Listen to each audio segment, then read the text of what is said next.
First Rodeo Radio, where the race begins. The homies have reached the starting gate, and they're off.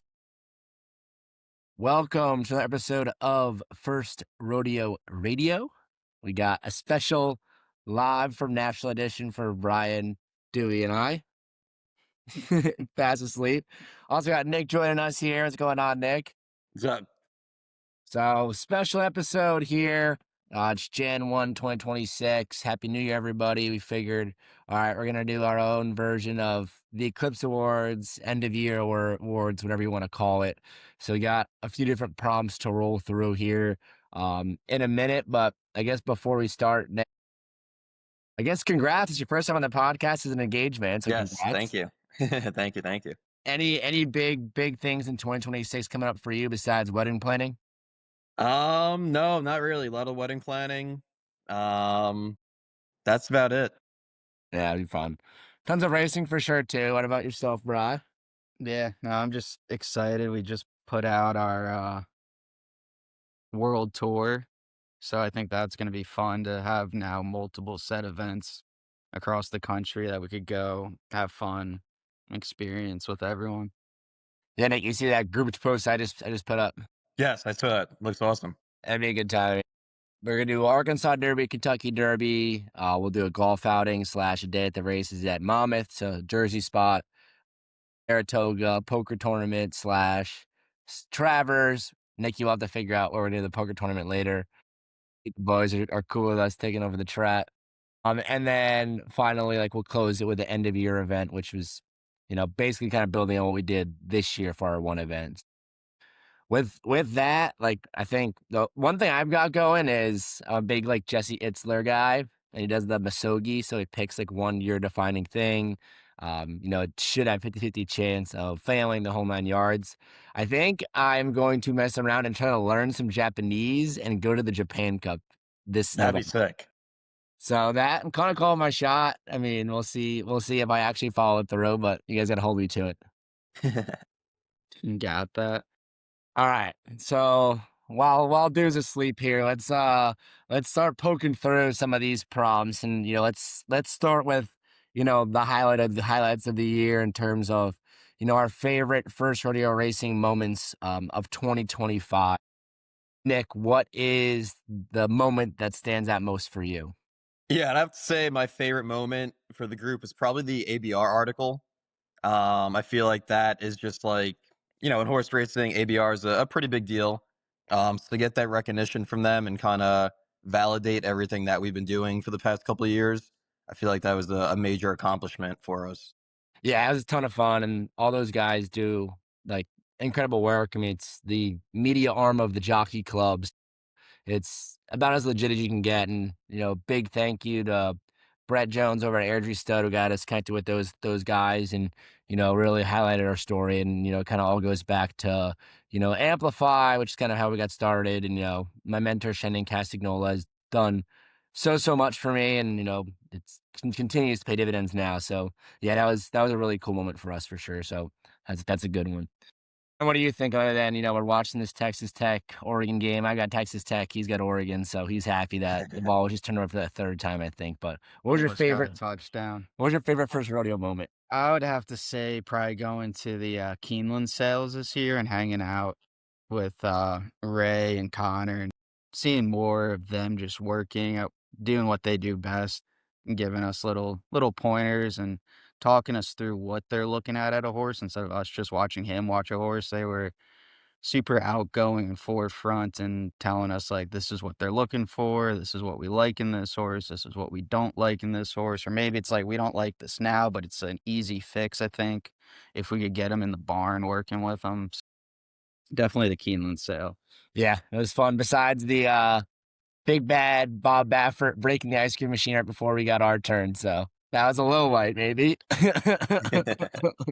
But no, I think that was, I think we'll try to get some more people out to the sales this year. So I think it's a really fun experience. Nick, I know we buzzed around together for the Saratoga sale, which is really cool, looking at horses that are well out of our price range, but always a good time. And, shout out to Connor and all the guys over at Oracle. They do a great job, and they're so willing to lend their knowledge to us and, very patient with our questions and put up with us. So it's always a good time, and those are just good dudes to hang out with. So appreciate Connor and his whole team. As far as myself, my favorite first rodeo moment, I would have to say the race at Aqueduct. He was my Honey Badger's first race for us. I think it was just a microcosm of kind of what all we're doing. I mean, like the whole like chasing first mantra, I think was lived out to the fullest, like on that day. I mean, we finished second. We were chasing first for sure. I thought we were by I thought so. or inside like 6 times. But my first time at Aqueduct, so selfishly, was the first for me. It was buddy from high school's first time at the track too. He brought his grandpa, which was really a cool experience for them to get to experience that together. Nick, Rob's brother's first time at the racetrack. Teaching him how to bet before he go to the paddock, and the first time at the track, he's got a runner. He's, seeing behind the scenes. Like, I think that's really kind of exactly what we're after here, is just building those sort of moments in for people and just being the conduit to introduce people to racing. So there's no like better highlight for me than, I'm at the windows, like telling the guy, okay, you got to go get your voucher first. Then you're going to come over here and I'll show you how to kind of poke through the screen. So that would definitely be my favorite moment of the year, just because it was so many firsts that we kind of ticked off there for people. All right. With that, Nick, we'll swing it back to you. Let's go favorite non-first rodeo racing moment of the year. Yeah, I'd have to go Sovereignty in the Travers. Not a full field, obviously, but just to see that type of performance in person, obviously a special horse and a tremendous talent, and he'll be back as a 4-year-old, which is great for the sport as well. So just seeing him, showcase his full ability, and that was just an awesome moment. Look him down on the same card, my boy. Always Yeah. bailing me out. Always bailing me out. Oh, he's coming back again next year too. Patch So Adams that day too. I guess the whole Travers day. it was a Always fun one of the card best and days of the year. beautiful day. I mean, Belmont Day was kind of a washout, but Travers Day was beautiful for what I remember. So that's a good one. What about you, Big Ron? I'd probably have to go with just watching journalism and Sovereignty battle. People are saying that Sovereignty started to duck them, taking a rest and not going after a Triple Crown. But with that being said, yeah, just their whole little head-to-head beef. All the races were close. They were all pretty exciting. And then it also just kind of goes on, which I think from a PR standpoint, if Sovereignty were to not win the Triple Crown, this keeps that legacy just going on more of what if he raced there?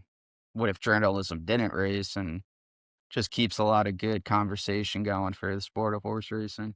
Yeah, I think it's interesting because Donald Little, we had him on the last podcast, the third. He had a really good point in terms of having more series for the older horses, just because, it was super special to see journalism and Sovereignty face off. What was it? They did Derby, then a month and a half later they faced off in the Belmont, and then 2 months after that they faced off in the Travers. So I think it's just a ton of. He ran in the Travers, right? No journalism in the Travers. Oh yeah, so that was why it was a short field. Well, we'll scratch that from the record, but still, just seeing the best like face the best is what it's really all about. So I really hope that both of them face each other more than just in the Classic next year. Sovereignty didn't even make the Classic because the little boy shipped one time for a race and like the fever. So to me, he's a Mickey Mouse horse of the year in my opinion he ever shipped. So my favorite like racing moment of the year was journalism's Preakness. I think that was just like one of the most gutsy performances I've seen from a pure like racing standpoint in my entire life. I mean, I thought he was dead in the water on the turn, then the bump, then like I thought he was running out of space 100%. And the fact that he got back and up on Gosker was a special moment. In the video, I'll outlay my roommate Brad was recording me during the race, and I'm glad I did because that was a special one. And I had the exacta too, so selfishly it was even sweeter. Ton of fun. All right, let's switch back to first rodeo side of things. So I think Sovereignty's kind of the leader in the clubhouse to win 3-year rule of the year. Likely going to win horse of the year as well. We'll see. But we're going to crown the first rodeo racing horse of the year. any horse that ran in our silks or with our ownership name on the program there in the year 2025 is eligible. So who would you crown, Nick? I'll go with God of Wine. Oh, I like that one. I did not expect that one. He got our first win of the year, I think, Yeah, right? first win of the year. First win for FRR3, which I feel like we had a lot of new people involved. So that was a first win for majority of the group. So I'd go with that one. I feel like we had a pretty good run before, and then finally got that win. So I would go with God of Wine. I think it was like you said earlier, kind of what he's my honey badger. Kind of highlighted everything, getting people involved, getting their first win, and everything like that. So I'll go God of Wine. Yeah, I like that one. All right, bro, what's yours? And I think I'm gonna go with the textbook definition of the Heisman Trophy, not what it turns into now. But probably the most important to us, I would say, is Shaking Loose. Just always, always running, always making it interesting. Sometimes not the best races, but he always kept it interesting and kept us on our toes on which horse was going to show up today, and just overall consistency. I think he ran 13 times this year, which is pretty impressive for 14, I him. think. Yeah, 13 or 14, still pretty impressive. I think I'm gonna go old school definition of the Heisman Trophy for this award and go with Shakin' Loose. Yeah, I'm gonna go with Shaking Loose as well, which is kind of funny, but he got 2 wins for us, which obviously is huge to get in the win column no matter where you're winning at. And I think it was also I always go to the memory of, okay, it was our first horse that ran at Monmouth, which is kind of where it all started for myself personally, like just going to the track. So it was a really cool experience to, fly to Jersey, have a runner there. Shout out to Tom that was, cool with us, moving the horse over to Peter, and Peter for taking good care of him and keeping him in race shape throughout the entire year, running, a few times there in the Monmouth summer meet. And for me, it's like, there's definitely a core memory of Shakin' Loose that'll always stick with me because he's the first horse that, I went on the backside with my mom and which is pretty cool to, just introduce my family to, a horse they own, which is always a really cool experience. And getting to experience a race day with Brian's parents, my mom was there, run second, beating a nose too, which we weren't I think it's always more fun when you don't really know what the horse is going to do. Because it's his first time on the grass, so it's a really big question mark. It brings you back to like the Thunder at Keeneland, and there's something about, chasing first, like just changing something up and the unknown, and then it working out well, I think is the best feeling in the world. So I will also crown Shakin' Loose as the first rodeo racing horse of the year. Explosions, fireworks. Yeah, the man. We'll break some news here on the horse of the year. The most famous, winner of a 4K claimer of all time, Shakin' Loose. He is going to remain in training with Peter. We'll probably try to get him a few more runs in PA, and then we really think he'll do his best running at the summer meet in Monmouth on the green stuff. So just trying to get him into a spot where, he's most competitive, which is on the grass and kind of the lower middle tier of racing there on the East Coast. So looking forward to a big 2026 with Shakin' Loose, who is, stay over from First Racing 2, which is the 2024 group. So if you're listening to this and you're not part of First Radio, don't really know how it works, maybe you are part and you kind of forget how it works. Every year is a new team. You basically buy in for a full year's team. And then once we cut off raising, like that team is formed.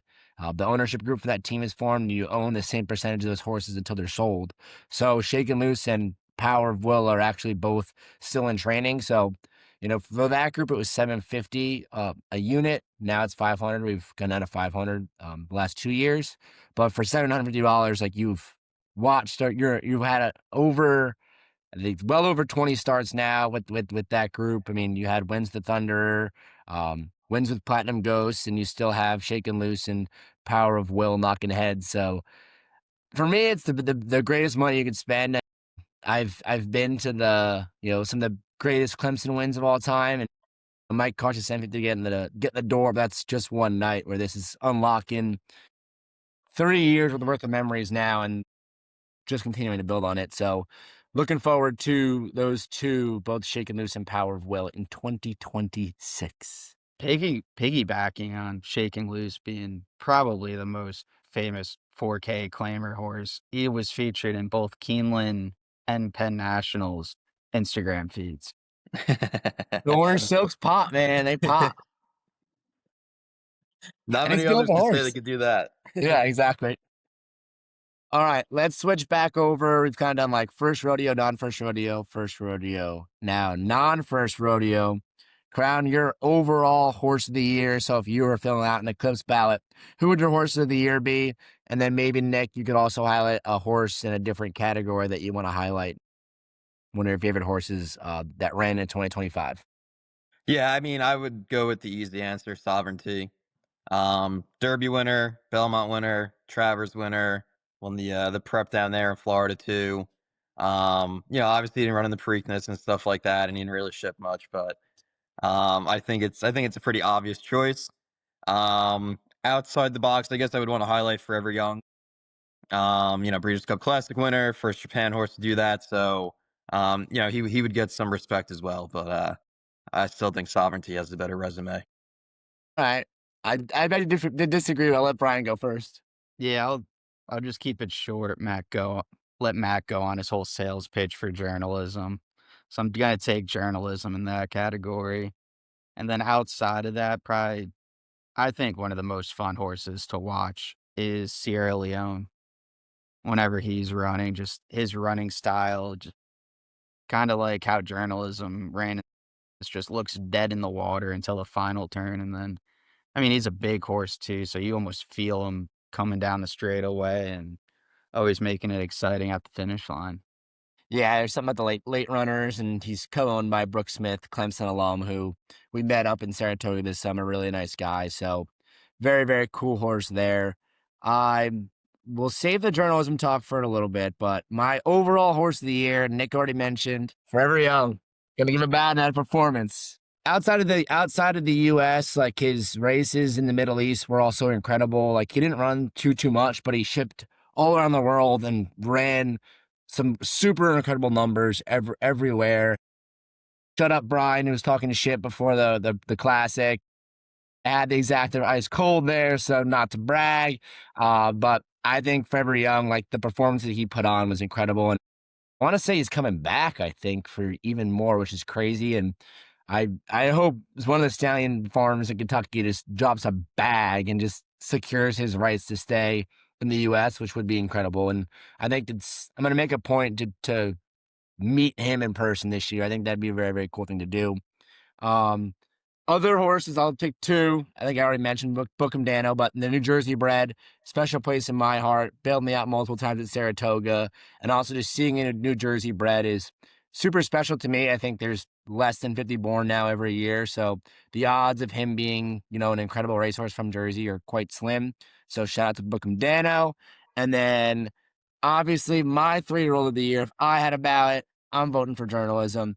Against every dance, shipped from the West Coast multiple times, came in, won the Haskell. Yeah, he finished second to that little horse that, is too scared to ship and spikes a fever whenever he does. So to me, journalism is what a racehorse should be. He knocks heads, he dances every dance, takes on every challenger, raced in all three of the Triple Crown races, raced incredibly all three times. So he is my 3-year-old of the year.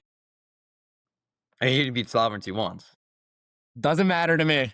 Doesn't matter. Sovereignty beat himself. The best ability is availability, and Sovereignty was not available for too many dances. All right, let's get a little bit more serious, a little bit more introspective. Dewey here could not care less about us screaming in his ear. But let's talk about our greatest lesson learned managing first rodeo this year. Really, you can go any way with it, Nick. I would say managing the swings. I think we've had a lot of positive moments this year. I think we also had a lot of unfortunate negative moments this year. We retired 3 horses. So obviously that's not fun. We've had a couple close calls there, finishing second by less than a head, less than a length, less than a neck. So just kind of just taking what comes at you almost, and just realizing that it's part of the game. It's not an easy game, obviously. Um, so just managing the highs of it and appreciating the highs of it, and then just navigating through the lows of it. Got to enjoy the highs, the lows, and the in betweens. Shout out Mike, our favorite artist. I think that's very, very well said. Brian put on Dear Rodeo by Cody Johnson today. I'm looking at the lyrics because he said there's something that really hit pretty hard. I'll find the lyrics and figure out what it was, but it was very, very hit home. It's like between all the almost had 'ems and broken bones. So I think that was a very, very fitting way to describe 2025 between the close finishes at second at some of the biggest meets, Churchill Downs, like Belmont and Aqueduct meet, like some of the premier like A tier races finishing second is always disappointing. I've stared at a lot of X-rays for horse limbs, which it's not always the best. Just screenshotting it and putting in ChatGPT, me and like explain this to me like I'm 5. But it's all part of it. So Brian's got the Thunderer on his phone now coming up here racing at Oakland race 30. So we'll probably pause here once that starts. But I'll let Brian talk through his greatest lesson learned first. Yeah, I would just say battling through the adversity of this year.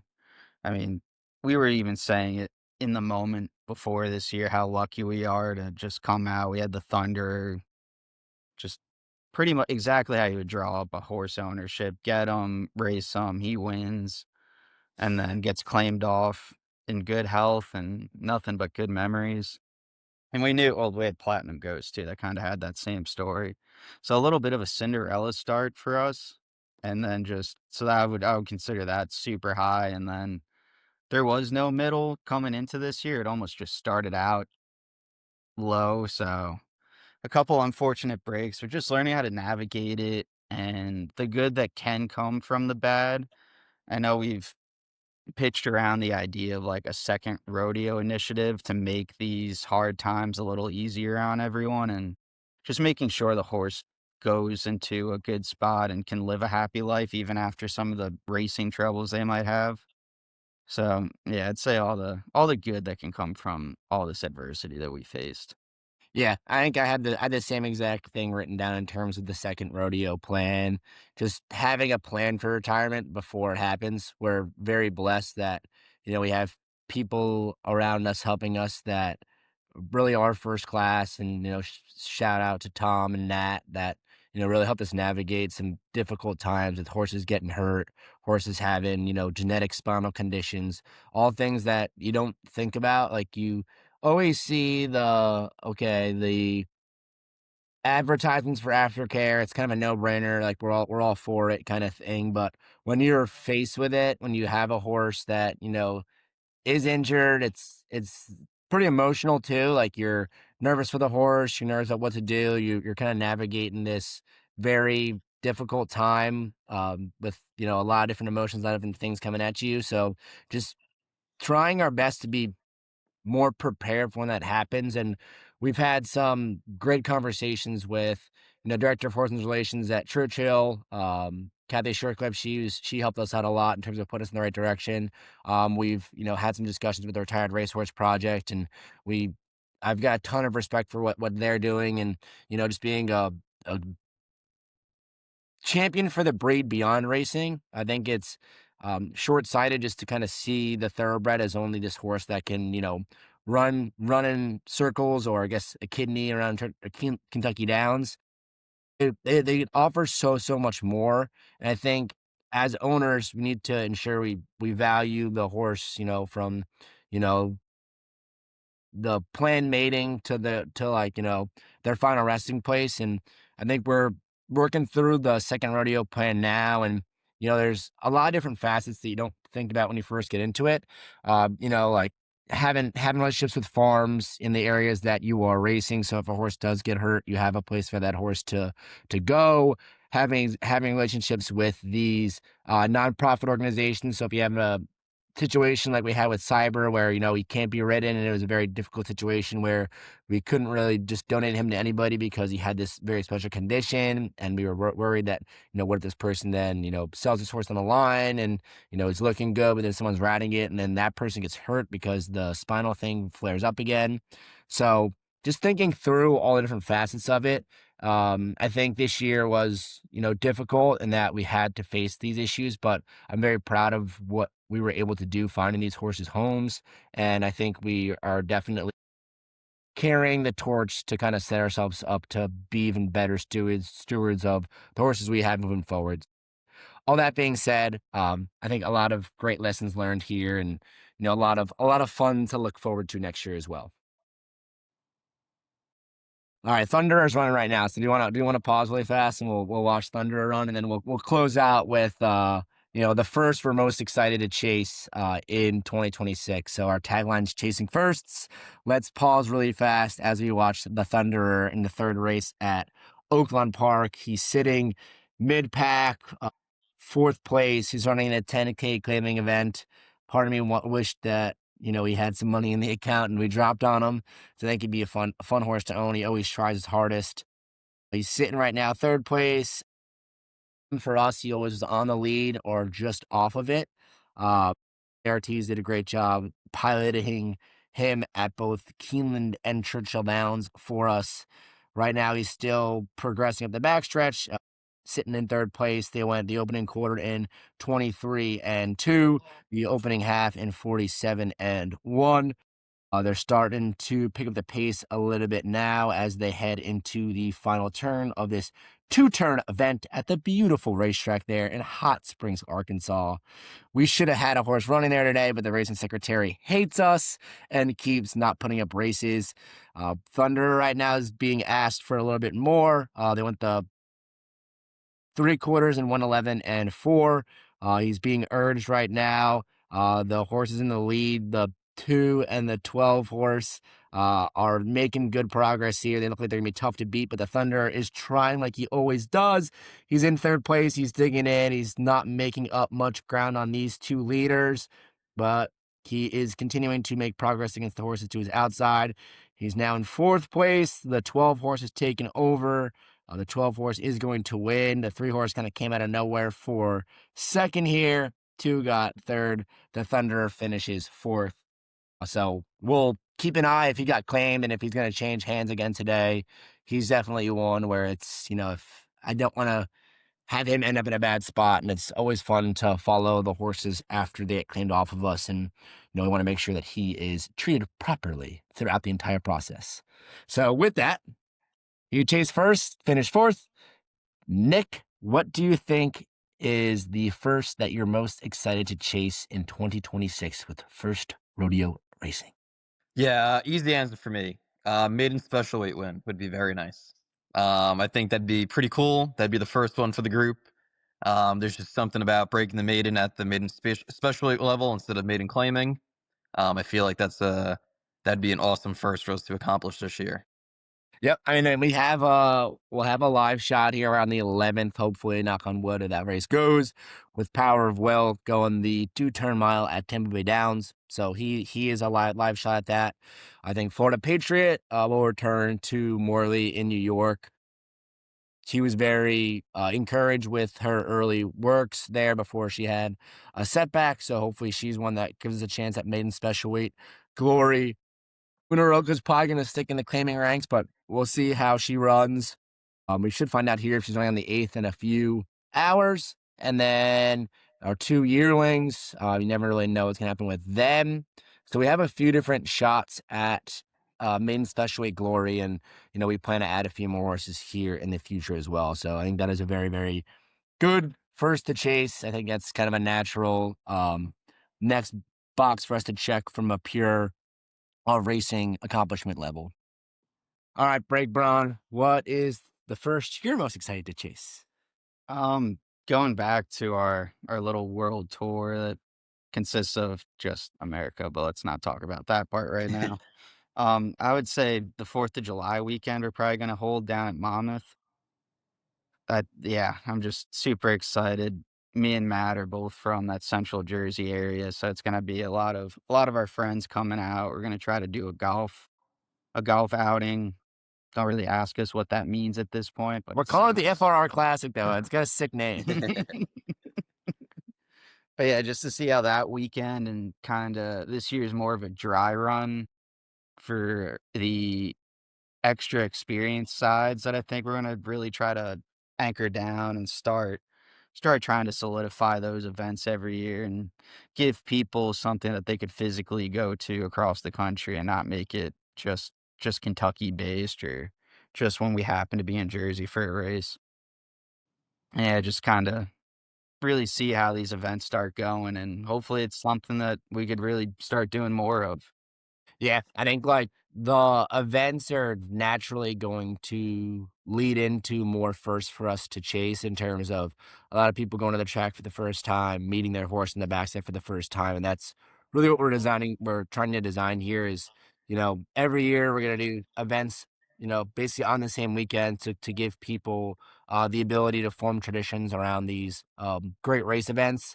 So just kind of being the conduit to, introduce people to the sport and, hopefully old friends meet some new friends and form new traditions around a new favorite hobby in racing. So that's really what we're all about here. So like the first that I'm most excited for in 2026, probably related to just like a full year of events. But I will pivot a little bit and been working on this like incentive program, whatever you want to call it, basically a year-long championship. So we want to not just give people the ability to compete on the track, but also off the track as well. So running, things like the college football playoff bracket we got going.